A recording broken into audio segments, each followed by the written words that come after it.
reason this is an issue every winter is because government has gotten in the way and restricted the supply of energy. We just free ourselves up to innovate and find the solutions of the next 30 years. We will get there, and there may be an answer that we have not even thought of yet. Drew's absolutely right. Innovation is the key. I can recommend here to everybody a book by Matt Ridley called The Evolution of Everything. Matt Ridley has shown how every innovation that has affected mankind in the last 400 years has come from the bottom up.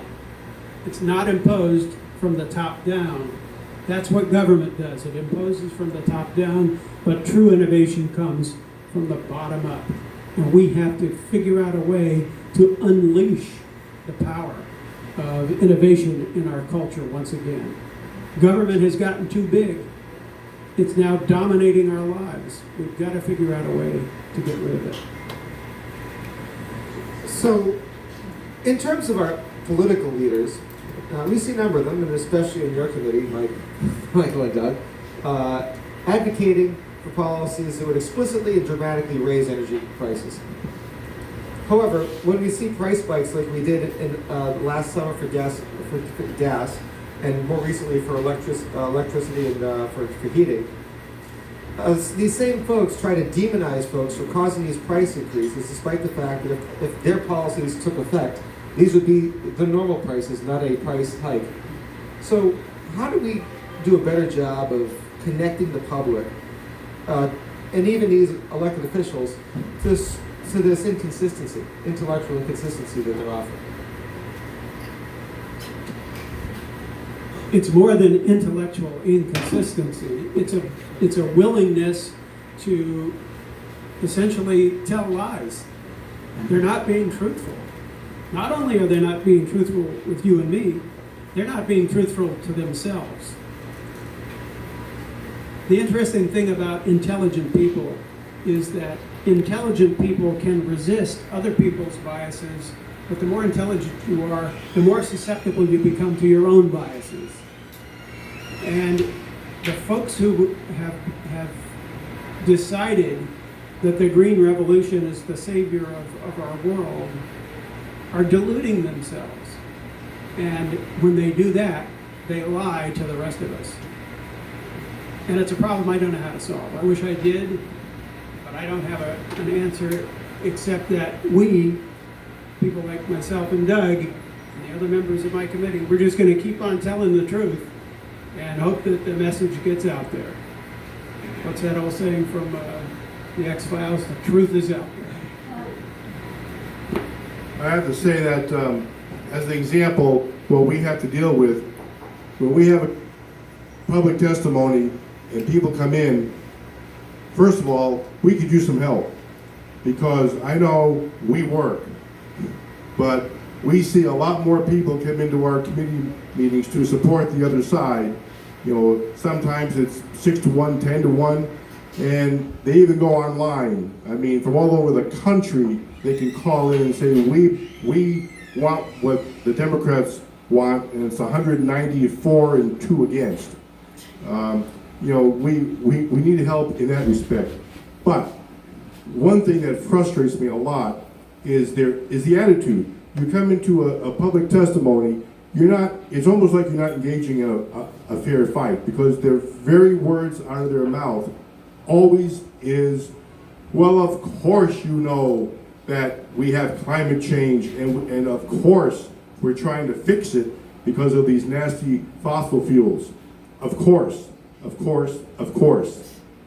With that starting attitude, it's like you're always put on the defensive, you know. So grabbing hold of that narrative is key, and everyone here can help with that. The other thing too, and this might not be a popular thing to say, but you know, a lot of young kids, you know, coming out of high school, in grade school, high school, they're all being taught about climate change. And yes, climate is changing. And yes, we do have control over our region at times. But we really need to talk to our kids and just let them know that, yes, there are some things out there that we can control, but putting a solar panel on a roof isn't the answer. Education is the key. We need to grasp onto that, so people, when they come here, they come in and they ask the question, how can we do better? Well, the answer is not 100% solar, 100% wind. The answer is some mixture of what we have here.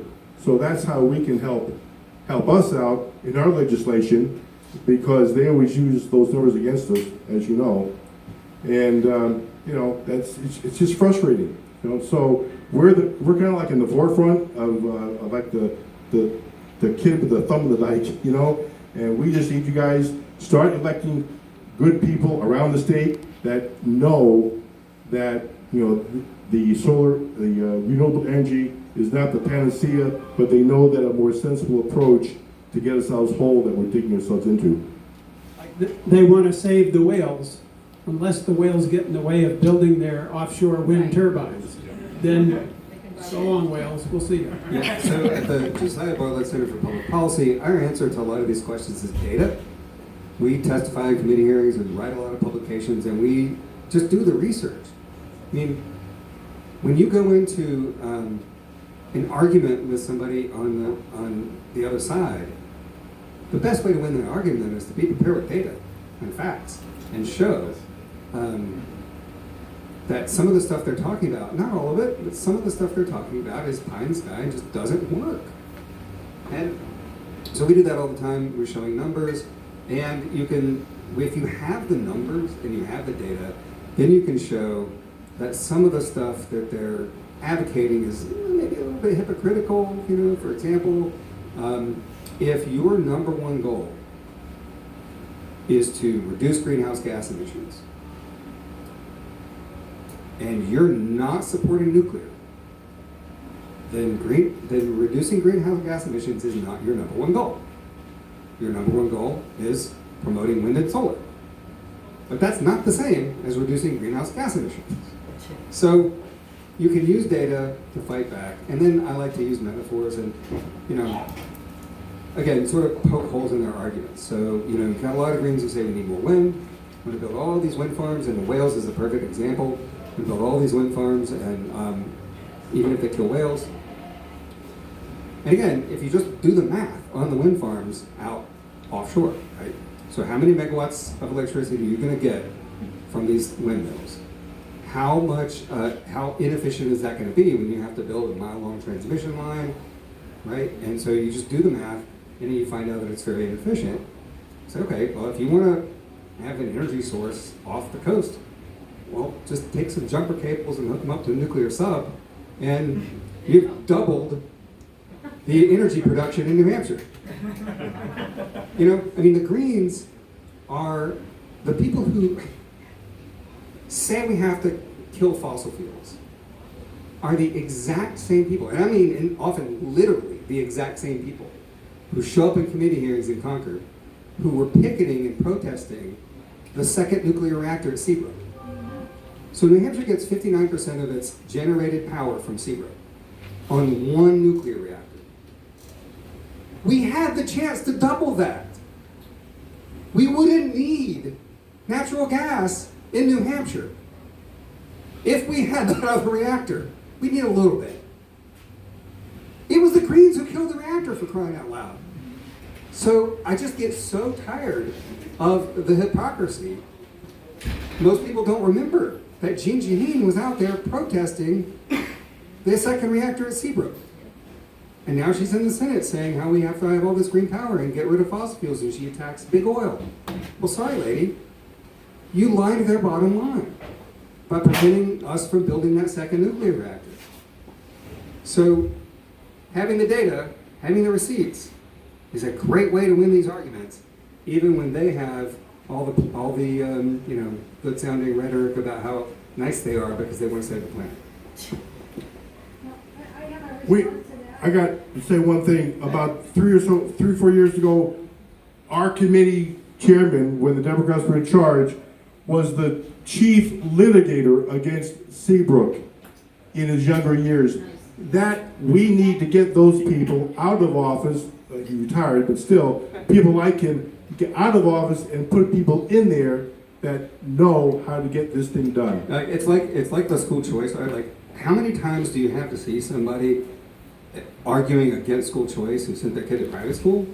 How many times? Like, it's ridiculous. How many times do you have to see somebody arguing against fossil fuels and nuclear power, who, you know, arguing for a reduction in greenhouse gas emissions, who protested a nuclear plant? I mean, it gets ridiculous after a while. Janine's got her hand up. She's very eager. Oh no, it's the timing's perfect. We've done a lot of talking. Now it's time to give you a chance and opportunity to take some questions from folks out there. So I'll hand the microphone over to Chris. Chris will hand you the microphone. And the good news is you won't have to listen to me because I won't have a microphone anymore. Hey, Chris, can I tell you, just can you do one favor for me before we start? If it has to do with IPAs, no. Can you plug how great this joyful almond was? So good. So let's give it up to our host, first of all, Mike Greenboy. Representative Janine Nog, 30 seconds. I'm in the corner here. All right, Drew, you said that they're trying to save the planet? Well, that's what they say. Yeah, well, Lord Monckton, we were at an energy conference, said, the Earth doesn't need saving. It's already been saved over 2,000 years ago.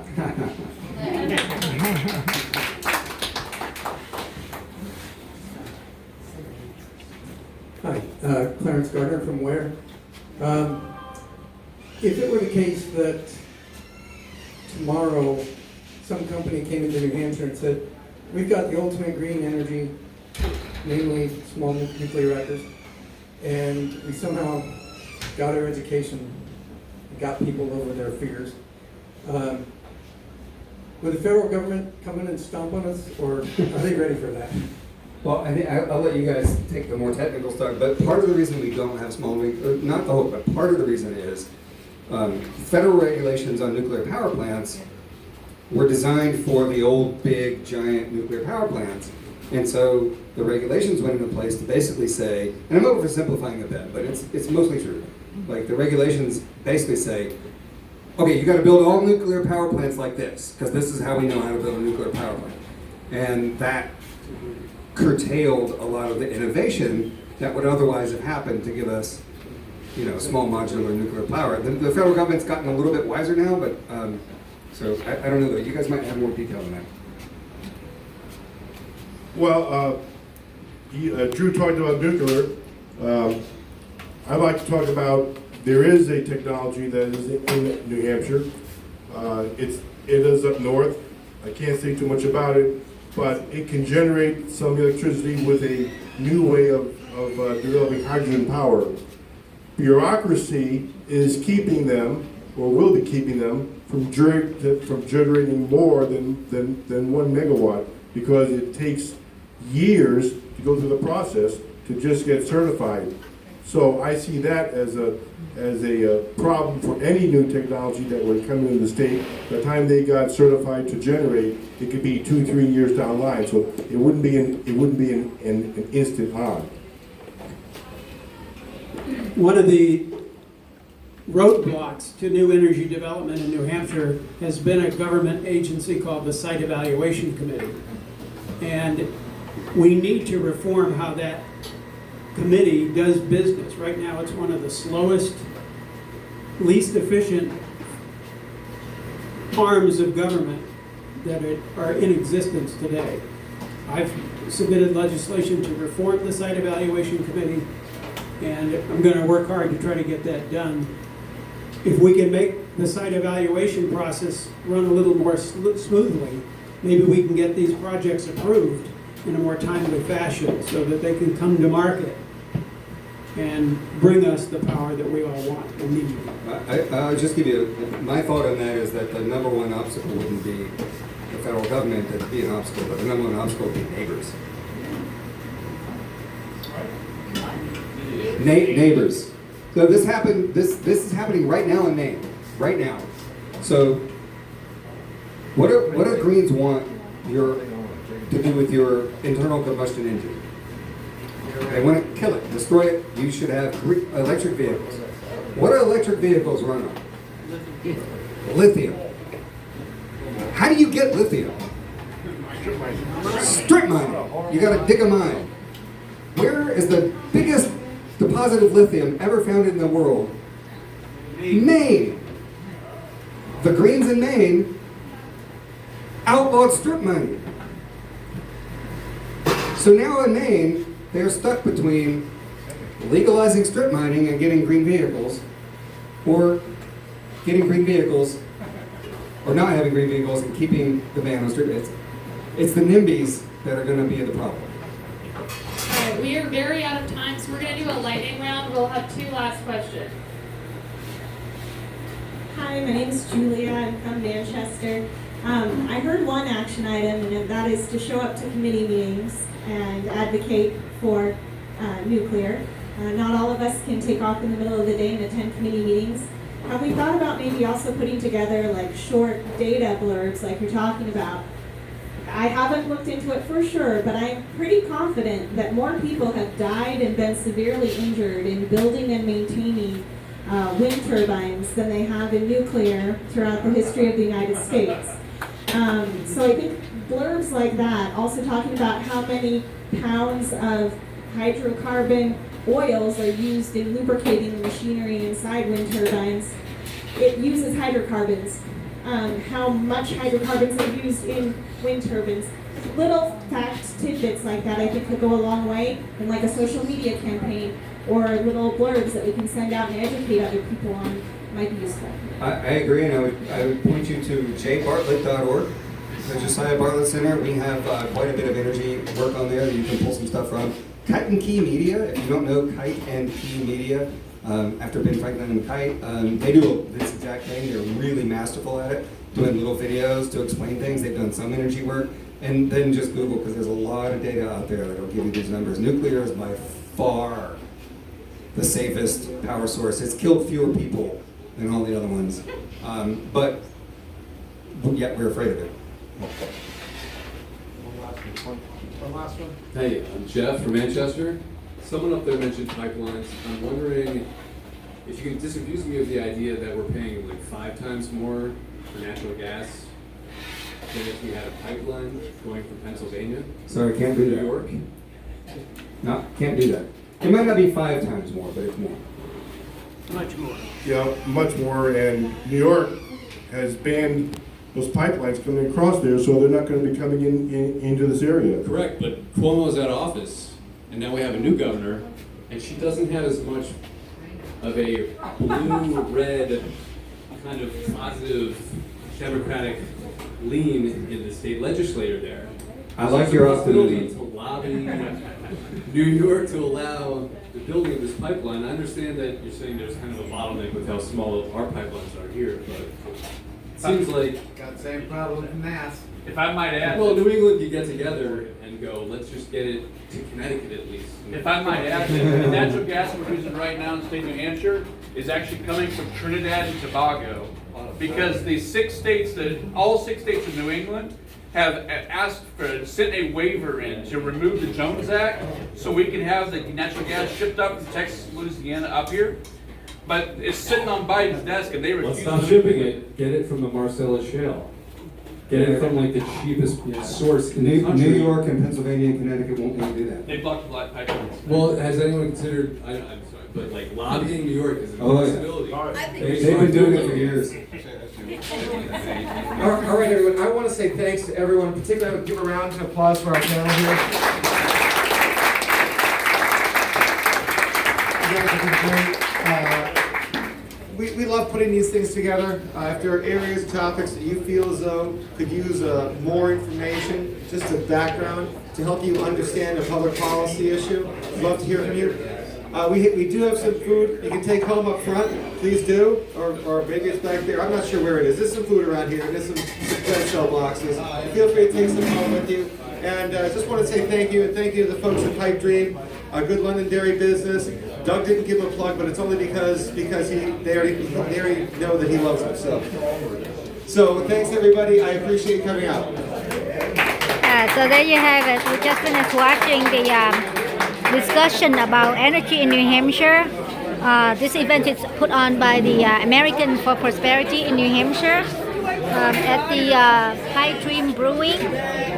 restaurant, a brewing in Londonderry, New Hampshire, on Thursday, February 16, 2023. Chow Kelly from Level 5 Media reporting live in Londonderry. Thanks for watching and thanks for sharing the information so that people understand about how energy works in New Hampshire and why it's so expensive, so we can work together to try to lower the cost of energy for everyone. Thanks for watching and sharing. Signing out.